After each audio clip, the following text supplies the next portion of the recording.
સ્વાગત છે। રાજ્યના ગૃહમંત્રી અને કેબિનેટ શિક્ષણ મંત્રીના હસ્તે ગોધરા શહેર તેમજ પંચમહાલ જિલ્લાના પોલીસ વિભાગના વિવિધ નવનિર્મિત રહેણાંક અને બિન રહેણાંક આવાસોનું લોકાર્પણ અને ઈ-લોકાર્પણ કરવામાં આવ્યું હતું।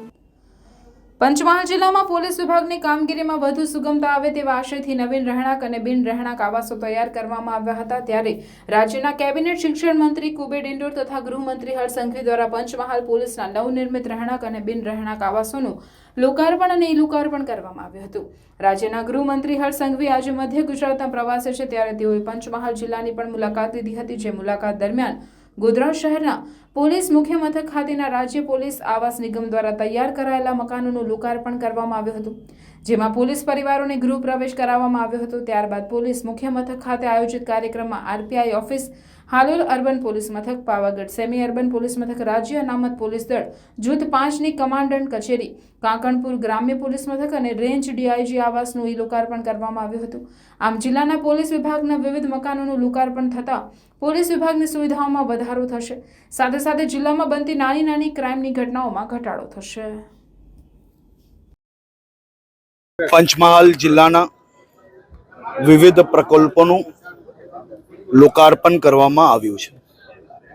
આ વિવિધ પ્રકલ્પો થકી આવનારા દિવસોમાં પંચમહાલ જિલ્લાના નાગરિકોને દૂર સુધી નાની મોટી ઘટના બની હોય, કોઈ ફરિયાદ લખાવી હોય તો દૂર એરિયામાં ના જવું પડે ને નજીકમાં પોલીસ સ્ટેશનોમાં આ પ્રકારની વ્યવસ્થાઓ એમને મળે તે માટે રાજ્યના મુખ્યમંત્રી શ્રી ભૂપેન્દ્રભાઈ પટેલ દ્વારા આ તમામ પ્રકલ્પો આજે પંચમહાલ જિલ્લાના નાગરિકોને ભેટ આપવામાં આવ્યા છે, ખુલ્લા મૂકવામાં આવ્યા છે।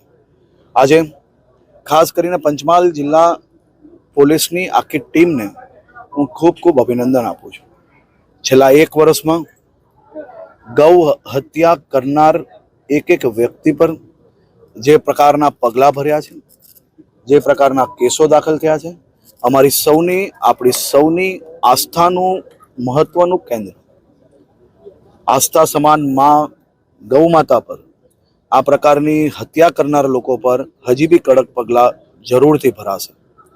આ જ રીતે તેરા તુજકો અર્પણ કાર્યક્રમ, આ જ રીતે ડ્રગ્સ વિરોધની જે આપણો અભિયાન ચાલે છે તેમાં પંચમહાલ જિલ્લા પોલીસ દ્વારા ખૂબ અદ્ભુત કામગીરી કરવામાં આવી છે અને આજે જે મકાનો લોકાર્પણ કરવામાં આવ્યા છે તેમાં ખાસ કરીને મેં સૌ પરિવારજનોને એક વિનંતી કરી છે કે આને સરકારી મકાન નહીં પરંતુ પોતાનું સપનાનું ઘર સમજીને ગૃહ પ્રવેશ કરજો, જેથી જામનગરની અંદર રજાક સાહિત્ય નામના એક કુખ્યાત બિલ્ડિંગ આજે તોડી નાખ્યું, એનો બંગલો તોડી નાખ્યો, શું પૂછો? એમાં કહેવાનું શું હોય? આપની પ્રતિક્રિયા? એમાં કહેવાનું ના હોય।